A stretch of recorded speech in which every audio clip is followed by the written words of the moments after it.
शहर का मौसम ठंडा ठार हो गया। महकमा मौसमियात ने खैबर पख्तूनख्वा में पोलिंग डे पर बारिश और बर्फबारी की पेशगोई कर दी।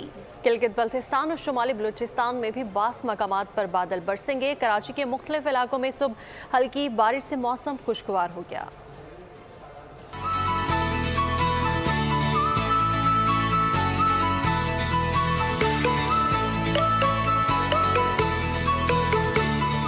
मुल्क में जाड़ा जोबन पर, बारिश और बर्फबारी के बाद ठंड बढ़ गई। महकमा मौसमियात ने खैबर पख्तूनख्वा में पोलिंग डे पर बारिश और बर्फबारी की पेशगोई कर दी। PDMA ने अलर्ट जारी कर दिया। बाला इस्लाम में शदीद सर्दी और मतला अबर आलूद रहेगा। मूसलाधार बारिशों के बायस नदी नालों में तुगयानी का खदशा, बर्फबारी से लैंड स्लाइडिंग और राब्ता सड़कें बंद होने का खतरा है। जियारत में एक बार फिर रुई के गाले बरस पड़े, हर सू चांदी बिखर गयी। गिलगित बल्तिस्तान में भी पहाड़ों ने सफेद चादर ओढ़ ली। आजाद कश्मीर में हर तरफ बर्फ ही बर्फ, ठंडी हवाओं के साथ सूरज की चमकती किरणें जमीन पर पड़ने लगी। कराची में सुबह हल्की बारिश से मौसम खुशगवार हो गया। पंजाब के बेशतर इजला में मौसम सर्द और खुश्क रहेगा।